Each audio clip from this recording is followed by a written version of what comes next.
This course snippet from Category Management Knowledge Group walks you through our Category Assessment course. It's the first step in developing a category plan, but the flow and logic applies to development of category reviews, business reviews, and internal planning documents. Everyone who works with your data in your organization needs to learn how to go beyond pulling the data and be able to drill through data and derive relevant insights. Here are the learning objectives for the certified course. It's not enough to get the point-and-click training that's normally associated with data and tools training. Your team needs to learn how to analyze data, drill down through data, and turn data into insight. Really, it's about strategically thinking about data and developing relevant insights based on what the business issue is. In this course preview, we'll walk through some sample slides associated with category analysis and benchmarking. The full course walks through key analytics and measures and includes workshops that help participants move to the next level of data analysis, turning data into insights. The category assessment can be very simple or extremely detailed. This is driven by how much data you have available and also how important the category is for the retailer or vendor. We are now going to review some of the key measures associated with a category assessment. In the full course, there's an Excel workshop where participants complete exercises throughout the training.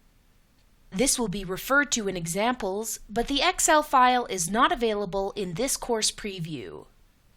The first measure is dollar volume, which includes all items scanned through the retail store's front-end system during a given period of time. It's used to show the size and importance of a category, segment, and brand as it relates to dollars. This measure is required to do many other calculations, including tracking, ranking, and share calculations. The calculation for dollar volume is unit sales multiplied by unit price. Review the formula on this page, complete the calculations in the Measures Workshop Excel file in column D, and then return to this training video. Here are the answers to this exercise. If you don't understand a calculation, you can always refer to the answers in the Workshop 1 answer key for review. Growth rates are a percent change that represents a product's current year dollar, unit, or tonnage volume as a percentage gain or loss of its year-ago volume. It gives a directional measure on sales performance and allows a direct comparison to other products to identify threats and opportunities. The calculation for growth rates is the volume this year divided by the volume last year minus 1. In this example, we are using dollar volume to calculate the dollar volume percent change. Once again, go to your Category Assessment Master Workshop Excel file and complete the analysis for percent change in column F. Here are the answers for growth rate. In the full course, we explain all of the calculations for the measures in this table, and then we can review this market assessment. What can we see from this retailer's data? What conclusions can we draw? The total category is up 2.9% in dollar sales. This is driven by Segment 3 growth of 6% and Segment 5 growth of 12.7%. Segments 1 and 4 are declining in sales in this category. Next, let's look at absolute dollar change. This is different than percent change because it takes into consideration the size of the different segments. Absolute dollar sales grew $1,126 in the category. Segments 3 and 5 grew the most in absolute dollar sales, and Segment 1 showed a loss in absolute dollar sales of negative $448. When looking at dollar share, you can see that Segments 1, 2, and 3 have share numbers close to each other. Segment 4 is the smallest segment, and Segment 5 is the largest segment, with a 25.1 share of the category. Share point change in the last column highlights the segments that have a growing or shrinking piece of the pie. For instance, Segment 1 has lost 1.7 share points, and Segment 5 grew by 2.2 share points. It's important to remember that the sum of shares is always 100, so when one segment gains in share, another declines in share. But if a segment loses share, it doesn't mean it's not growing in dollar sales. Let's look at an example with Segment 2, up 0.6% in dollar sales, but losing 0.5 share points. This is because the growth in the segment is behind the growth in the category, so they're losing share in a growing pie. I've now captured my key insights from this retailer analysis. Based on this analysis, what should this retailer do to drive his sales? Does he support the segments that are helping to grow his category? Or does he try to pick up his results in the segments that are lagging behind? Which one would you recommend that he support? And a more important question, does he really have enough information to make a decision? What's missing? Another measure that we cover in detail is the retailer's share of market, which is in the far right-hand column. This calculation tells the retailer what percentage of the total market volume that they represent at a category level, as well as a brand and segment, and even an item level. The calculation is the retailer dollar volume divided by the market dollars times 100. An example for the category share of market is $44,626 divided by $161,961 equals a share of market of 27.6. Now we get participants to calculate the share of market for the rest of the segments. Here are the answers to the share of market assignment. Participants can refer to the answer key if they struggled with getting these answers. Let's review these share of market numbers.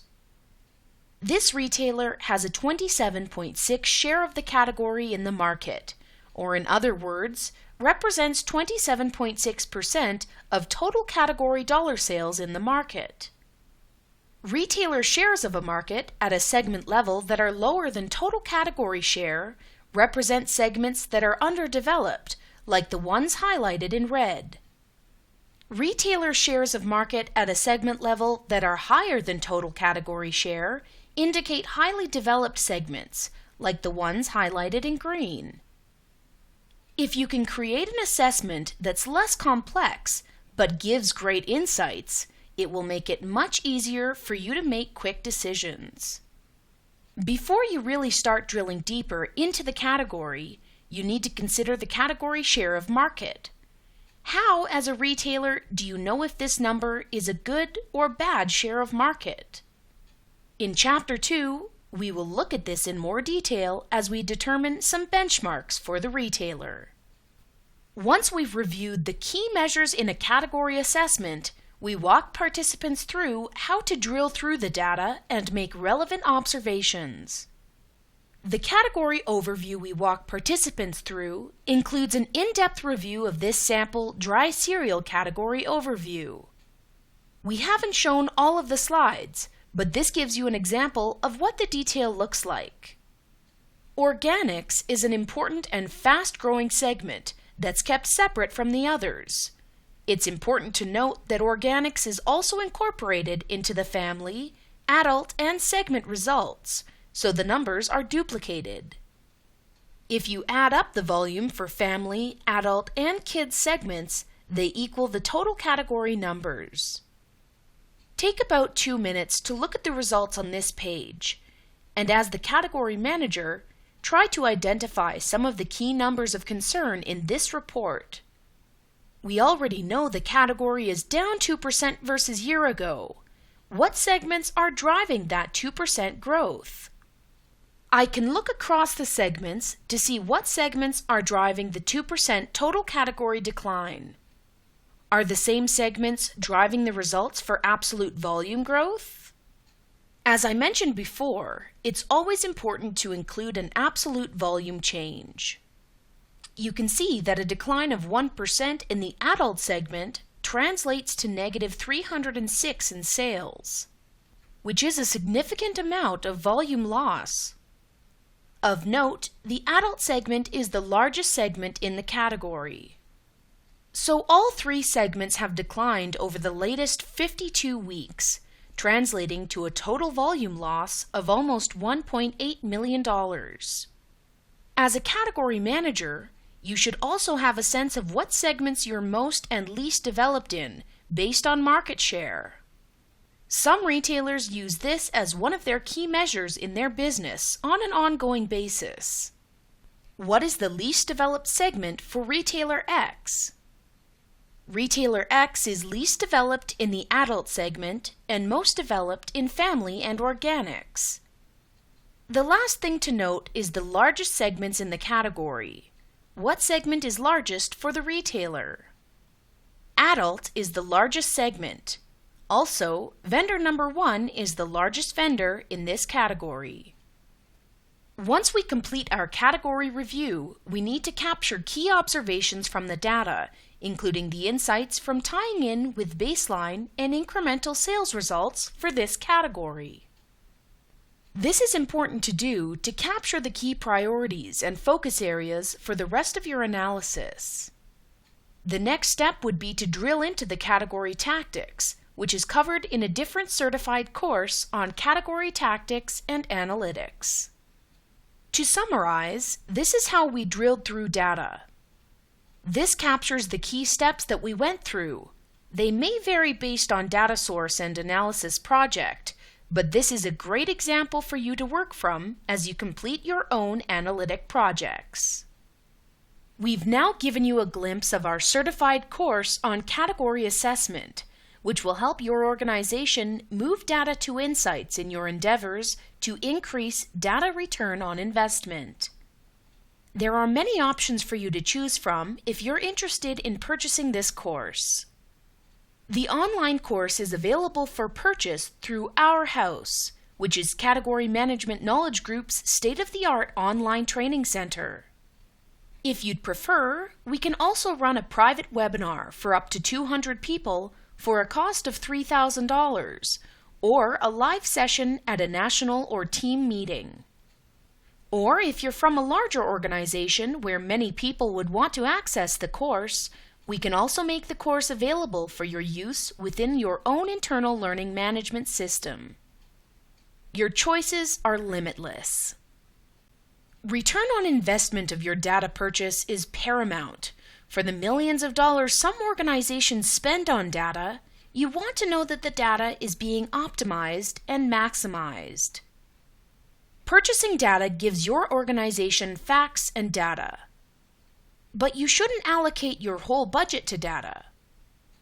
By adding in software and reporting tools, you're providing them with information. Usually this requires additional budget dollars to pay for the software and tools. For many organizations, the data and software comes with training, and unfortunately, many believe that training is enough to develop skills to properly use data. But it's not. You need to provide application training that will help your organization move from data to insights and teach them how they can turn data insights into action. Not only category management needs to have these skills. Sales, marketing, space management, and other departments require these analytic skills to make more strategic and fact-based decisions in their roles.